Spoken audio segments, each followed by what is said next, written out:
do we, as individuals and a church, respond to the changes that are taking place in our culture? And last week we looked at King Asa, and we looked at both his successes and his failures, and really the choices that he made to position himself to impact his culture, the culture that he lived in. And if you happen to miss that teaching last week, we encourage you to go to our website and watch it and stay up to date with where we're at.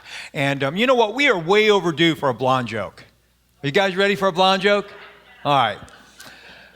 One of you guys actually sent me this joke, so I'm not going to tell you the name to protect the innocent. But anyway, here about the two blondes. They had looked forward to going to Disney World their whole life, and so finally the day comes for them to be able to go to Disney World, and they're driving to Disney World, and they get close to Disney World when they come upon a sign that says Disney left.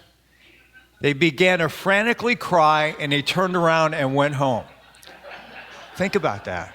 Now, you guys know that those of you that are not laughing, inside you're laughing hysterically. I can feel you're crying with laughter inside. You guys know that was funny. Okay, for those of you who didn't get it, like Disney folded up, they left, they moved, or whatever. Okay, all right. Well, listen, hey, today we're going to zero in on how should we respond when injustices, when persecution happens in our life? I gave you last week examples of Christians really across our nation that are facing persecution. And my feelings is not if it happens, it's when it happens. And I want us to look at a story, in my opinion, is one of the most dramatic and exciting stories. We're going to look at Shadrach, Meshach, and Abednego when they were thrown into the furnace. And we're going to start off with them, and then we're going to wrap up with looking at Daniel. And so this is kind of like an ADD message, so welcome to my world, okay? But we're going to start off with Shadrach, Meshach, and Abednego. And this story is full of lessons, and you may not be facing a literal fire like these guys, but you know what? We're going to be facing fire, and we're going to be facing heat in some way, shape, or form. And so today we're going to look at how do we respond when the pressure is on. And we're just going to begin by looking at Daniel 3 and really kind of lay the groundwork here. Daniel 3 verses 1 through 6 says, King Nebuchadnezzar made a gold statue 90 feet high, 9 feet wide, and set it up on the plain of Dura in the area of Babylon. Then he called for the leaders, the governors, the assistant governors, captains of the soldiers, people who advised the king, keepers of the treasury, judges, rulers, and all other officers in his kingdom. Actually, could have shortened that, all the VIPs across the land, okay? He wanted them to come to the special service for the statue he had set up. So they all came for this special service and stood in front of the statue that King Nebuchadnezzar had set up. Then the man who made announcements for the king said in a loud voice, people, nations, and those of every language, this is what you are commanded to do. When you hear the sounds of the horns, flutes, harps, pipes, and all the other musical instruments, you must bow down and worship the gold statue that King Nebuchadnezzar had set up. Anyone who doesn't bow down and worship will immediately be thrown into a blazing furnace. So the band starts playing, and everybody falls down and worships this idol, this gold statue, all except three men. And we're going fast forward to verse 12. It says, O king, there are three men. So you have these guys that are trying to get on a good side of the king, and, they're tattling on these people. It says, O king, there are some men of Judah whom you made officers in the area of Babylon that did not pay attention to your order. Their names are Shadrach, Meshach, and Abednego. They do not serve your gods and do not worship the gold statue that you have set up. Now just kind of picture what happened. Just kind of encourage you to kind of use your imagination this morning out in a massive plain. Okay, there's this huge golden statue, 90 feet tall, and made out of gold. And just picture the sun reflecting off of it, just to kind of give you an idea of how massive this idol was. It says it's 90 feet. Well, the Statue of Liberty is 120 feet. So it's almost as big as the Statue of Liberty. And so there are thousands of VIPs from across the world that's gathered here for this important occasion. And you can just see them, with their colorful outfits representing their particular culture, just kind of coming together. And instead of Good Morning America, they got Good Morning Babylon. They're just kind of interviewing people. There's an air of excitement and expectation in the air, maybe something like maybe the Super Bowl for us. And the press secretary to the king gets up and he says, King Nebuchadnezzar has commanded that when you hear the orchestra, when you hear the music begin, you must fall down and worship the image. And there are people whispering through the crowd, and the messenger continues, hey, by the way, an added incentive here is, do you see that furnace over there? You smell it, you see the flame shooting out from it. By the way, if you don't bow down, the king's going to have you thrown into the furnace. Let's the party begin, guys. And can you just see the people? And you know, they're looking over they're looking over at the statue, they're looking over at the furnace. They say, man, this is a no-brainer, man. You know? And so everyone is silent. They're waiting for the music to begin. And just kind of picture thousands of people just at the same time falling on their face in this desert, man. Just kind of this WAP thing. And maybe you look out and maybe there's even dust rising up from thousands of people, you know, falling at the same time. And when the dust settles, you know, there's 3 Hebrews, teenagers, that are standing. And we don't know how they're standing. They could have had their arms crossed. Maybe their hands had their arms raised and worshiping the one true God. But we do know this. We don't know how they're standing, but we know that they were standing against the current of their culture. We know that they were going against the culture. And you say, well, where was David at? Or where was Daniel at? Well, we know Daniel didn't bow down because Daniel obviously was out of town or something, because we know that he was a man of integrity. He was a man of prayer. And so we know he wasn't on a scene. So what do you do? So the question is, what do you do to find the power, you know, when the pressure is on, when the heat is on? And here's the first point, is to choose the path of integrity. And this is not something that just happens. This isn't something that just kind of comes upon you and just kind of slides into your life. You have to choose integrity. And when you study great men and women of the Bible, they have one common denominator. They are all men and women of integrity. You look at Moses, you look at Jonah, you look at Noah, you look at Abraham. You know what? They were men and women of integrity. They had positioned themselves with being people of integrity so that God can use them. And so what do we talk about? What does integrity look like? I found a definition. It's in your notes. It says this: integrity is simply deciding to integrate your heart's value into your daily actions. I want to read that again. Integrity is simply deciding to integrate your heart's values into your life's daily actions. The truth of the matter is, people will pressure you to not do that. People will pressure you to do the wrong thing. And it's going to go on for our entire life until we pass on from this life to the next. You know what? When we're in school, we call it peer pressure. Then it becomes job pressure, and the threat of maybe losing your job if you don't fudge the numbers, if you don't look the other way. It may be family pressure. Hey, if you don't do this, I'm going to write you out of your will. There's all kinds of pressure that we live under. And here's the deal. You've got to determine before the crisis that you will be faithful.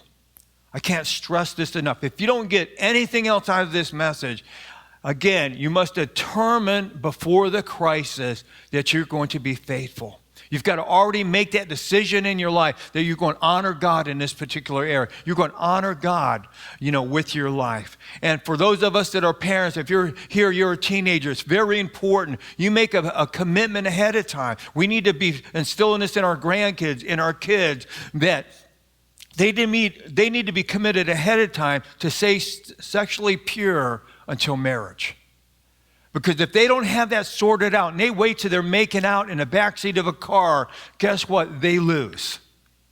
You must decide. We need to encourage our teenagers. They need to make the commitment now that they're not going to party, man. They're not going to do drugs. They're not going to do alcohol. If they don't make that commitment, if they wait to make that commitment the night they're at a party or a concert, they lose. And we need to understand, to resist temptation, we have to say, you know what, we're not going to be like everybody else. And there's pressure all around us. There's friends, there's family, there's entertainment. I want to give you guys a little quiz. Look up on the screen. Who made this statement? Let me write the music of a nation, and I will determine its morals. Let me write the music of a nation, and I will determine its moral. How many of y'all think it's Bart Simpson? Anybody says Bart Simpson? How about Marilyn Manson? Anybody think it's Marilyn Manson? The Beatles? Okay, the Beatles. It was actually Adolf Hitler. Adolf Hitler. And we need to understand the music we listen to is going to influence us.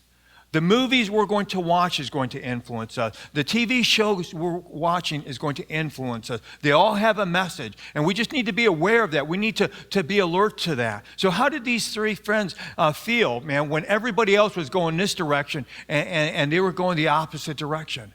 Well, obviously, they're going to feel weird. They're going against the grain. And actually, years ago, a major university contacted Candid Camera to conduct some psychological experiments on peer pressure. It was a scientific study, but it was still very entertaining. In one episode, they actually put actors in a waiting room of a doctor's office, and all these actors are doing, they're stripped down to their underwear. So people were actually walking into the doctor's office unsuspecting, and people are sitting there reading a magazine in their underwear. And so these people walk in, and actually some of them strip down to their underwear, because I'm sure they're thinking, well, when I go back to the doctor, he's going to ask me to take my clothes off, so obviously this is a different type of doctor. That's the power of peer pressure. Here's the second one, and I was able to find this on YouTube, and it's the one on people's behavior in an elevator. I want you to watch this. That's hilarious, but man, I tell you what, it is telling. So listen, if you're going to dare to be like Daniel and his friends, we need to be willing to stand alone. And while everyone is, going a certain direction, we're going the opposite direction. And yes, sometimes it's painful, sometimes it's very costly, but we need to understand that God will honor our perseverance, God will honor our obedience. Actually, 1 Peter says this: if you are beaten for doing wrong, there is no reason to praise you for being patient in your punishment. But if you suffer for doing good and you're patient, then God is pleased. And you and I will be challenged. We may not be challenged to bow down to maybe this 90-foot golden idol, but there's idols in our culture, and we talked a little about that last week. I just want to kind of zero in on one of the main ones in our culture, and that is people pleasing. You can spend the rest of your life bowing down to the idol of people pleasing and live a powerless life. Why? Because your hope is in people and your hope is not in God. If your hope is in people, you're always wanting to please them, and you're going to live a powerless life. But if you place your hope in God, that's where you're going to find the strength and the integrity to do what's right. This is what the Bible says in Psalm 25:21. May integrity and honesty protect me, for I put my hope in you. And we need to understand that God is going to design situation, tests in our life to test our integrity. The Bible says this in 1 Chronicles: I know, my God, that you test the heart and are pleased with integrity. So God's going to place us in situations to test our integrity. And if you remember, I said a couple weeks ago, we started off with this series, really challenged us to remember that everything that we see around us is temporary. Not only is it temporary, man, everything's going to return back to dust. But God is going to live forever. Our souls are going to live forever. And here's the choice that we're really facing. Am I going to give my integrity for something that's not going to last? Or am I going to use my integrity to do something that's going to last forever? And that's the choice that we're talking about. Every one of us, we're going to have tests come our way weekly, and we need to make our mind up now. These men, I guarantee you, these three friends, these three Hebrew friends, they did not make their mind up in that moment when the heat was on, when they were feeling the heat from that furnace. They made that commitment long before that situation that they were going to honor God.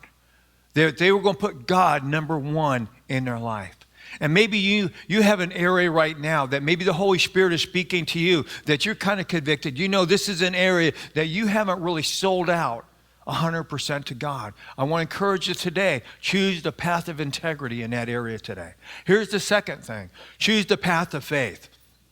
Daniel 3:13-17 says this: Nebuchadnezzar became very angry and called for Shadrach, Meshach, and Abednego when they were brought to the king. Nebuchadnezzar said, Shadrach, Meshach, and Abednego, is it true that you do not serve my gods, nor worship the gold statue I have set up?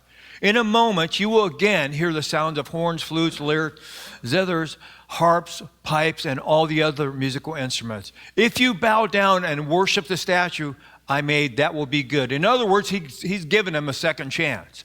But if you do not worship it, you will immediately be thrown into the blazing furnace. What God will be able to save you from my power then? That's a good question. Look at these guys are having a dialogue with the most powerful man in the world at that time. Let's see how they respond. Shadrach, Meshach, and Abednego answered the king and said, Nebuchadnezzar, we do not need to defend ourselves to you. If you throw us in a blazing furnace, the God we serve is able to save us from the furnace. He will save us from your power, O king. But even if God does not save us, we want you, O king, to know this. We will not serve your gods or worship the gold statue you have set up. And I love their profession of faith in verse 17 and 18. And this passage really kind of gives us two examples of faith. One is a faulty faith, and they didn't embrace a faulty faith, but it's that idea, I'll trust you, God, if you deliver me. And that's many times, you may have heard this term, it's called foxhole religion. God, if you get me through this battle, I'll serve you. God, if you heal me, I'll serve you. If you heal my family member, I'll serve you. And that's a faulty faith, man. It's like you're bargaining with God. God, I'll serve you if you do what I want you to do. But that's not what type of faith that these guys had. They had the real deal. They had real faith. They had the mindset, even if I die, God, I'm going to trust you. They said, but even if God doesn't come through, we will still be faithful to him. Wow, that's real faith. Do you have that kind of faith? Or do you have the mindset, God, if you give me a good husband or good wife, I'll serve you? Well, let me ask you this question. What happens if he doesn't? God, if you give me a good job, if you restore my health, or if you give me, a lot of money, I'll serve you. Well, what happens if he doesn't do that? And I know a lot of people who have bailed out on God because they thought God let them down. There are people who never darken the doorways of a church because they've gone through a hurt or a tragedy and they thought God failed them. So they decide that they're going to boycott heaven. And what we need to understand, in spite of what some TV preachers will preach, God is not some heavenly puppet, and your prayer is like the strings that you pull on God, and God moves when you pull the string, and he needs to do this if you pull this. He needs to do this if you do this. God is the king of the universe, and he always knows what's best. And here's what I've come to the conclusion in my own life. There are things that I cannot figure out that my wife and I have had to go through, but you know what? I've come to resolve, I may not know the answer in this life. I may know it in the next life, but I'm thinking once I get into the next life, it's not going to be a big deal anyway. I trust God. He knows what he's doing. Even if I don't really understand the outcome, even if I don't really think this is the way it should have went, I trust God. These guys were prepared to die. They said, Lord, if I suffer, if my body's burned up, man, so be it. I trust you with the outcome. Well, let's see what happened. Verse 19:27, then Nebuchadnezzar was furious with Shadrach, Meshach, and Abednego, and his attitude towards them changed. He ordered the furnace heated up 7 times hotter than usual and commanded some of the strongest soldiers in his army to tie up Shadrach, Meshach, and Abednego and throw them into a blazing furnace. So these men, wearing their robes, trousers, turbans, and other clothes, were bound and thrown into the blazing furnace. The king's command was so urgent and the furnace was so hot that the flames of the fire killed the soldiers who took Shadrach, Meshach, and Abednego. This guy was really ticked. And these 3 men, firmly tied, fell into the blazing furnace. Then King Nebuchadnezzar leaped to his feet in amazement, asked his advisors, weren't there 3 men that we tied up and threw into the fire? They replied, certainly, O king. He said, look, I see 4 men walking around in the fire, unbound and unharmed, and the 4th looks like a son of God's. Nebuchadnezzar then approached the opening of the blazing furnace and shouted, Shadrach, Meshach, and Abednego, servants of the Most High God, come out, come here. So Shadrach, Meshach, and Abednego came out of the fire, and the crowd, all these VIPs around them, they saw that the fire had not harmed their bodies, nor was a hair on their head singed. Their robes were not scorched, and there was no smell of fire on them. To me, a good definition of a miracle is when Jesus showed up. And Jesus showed up in a major way here. And Jesus delivered them. And we know the outcome. Nebuchadnezzar broke out in praise. But here's the point. These three guys, when the heat was on, when the pressure was on, they didn't know the outcome. But they chose the path of integrity. They weren't going to deny God. God, we're trusting you. We've made a decision. We're going to honor you. We're not going to bow to any idol. And then they trusted God. They took the path of faith and said, God, we don't know how this is going to turn out. And not all the situations we face doesn't mean it's going to turn out like these guys. Stephen in the New Testament, he was stoned. But at the same time, God brought him into his presence.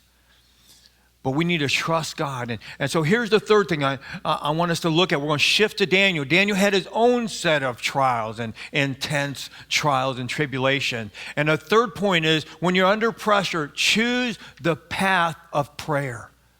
And I don't know about you, but throwing in, I'm not sure which is worse, the furnace or the lion's den, man. They're both intense. But here's what the Bible says about Daniel.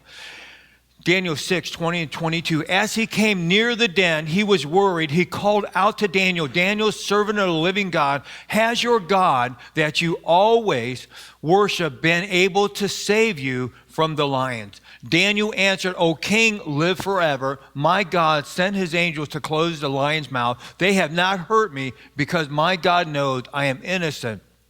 I never did anything wrong to you, O king.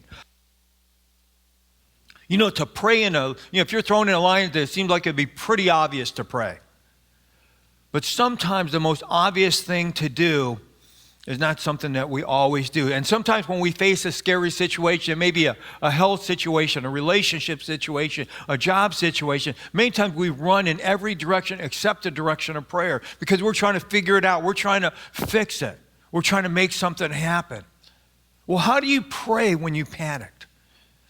Well, here's the tip that we can take away from Daniel's life. Daniel didn't start praying when he was in the lion's den. It was a habit that was already formed in Daniel's life. Just like those three young men, his friends, they already developed integrity in their life. Daniel already had prayer developed in his life long before he went into the lion's den. In fact, if you read the story carefully, it's his prayer that got him into the lion's den. He had some enemies in the government. They wanted to get him out of the way, so they tricked the king into passing this law that if you pray, it's a death sentence. So they were sure that they knew that Daniel was a man of integrity. They knew he was a man of prayer, and they knew that he wasn't going to change his habits. They knew that he was going to honor God and pray. But prayer got him in the lion's den, but we also need to understand prayer got him out of the lion's den. And the Bible says this in Daniel 6:10, even though Daniel knew that the new law had been written, he went to pray in an upstairs room in his house, which had windows that opened to Jerusalem. 3 times each day, Daniel would kneel down to pray and thank God, just as he always had done. Let me just say briefly 2 things about prayer. First off, it is never too late to pray. Maybe you've never talked to God and you've never spent time with him or brought anything before him. Maybe you haven't talked to God about maybe a situation you're facing now and you say, it's too late. It is never too late. It's never too late to pray. It's never too early to pray. I want to encourage you, don't wait. Man, begin to pray. Start today. And when you look at your life and you look at situations at your life, identify the lions in your life. What are the lions in your life that's going to eat you alive if you're not delivered? Some of you, maybe you're looking for the right job and you've been looking not just for a couple weeks, not for a couple months, but maybe for a couple years. That's a lion's den in your life. Maybe there's some parents here today, you're having some difficulty with a child or a teenager. Can I tell you something? That's a lion's den.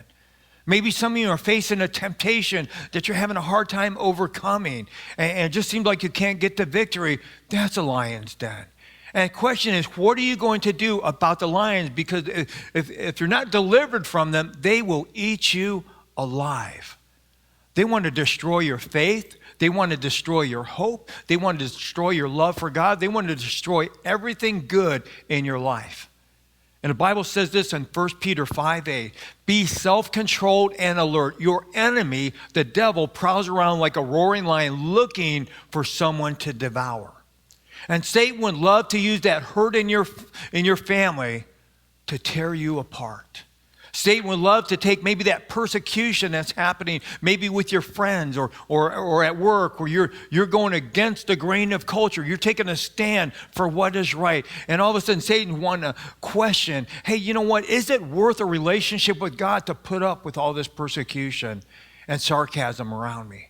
Satan would love to use the fact that you haven't been able to find that job you're looking for to make you question God's goodness in your life.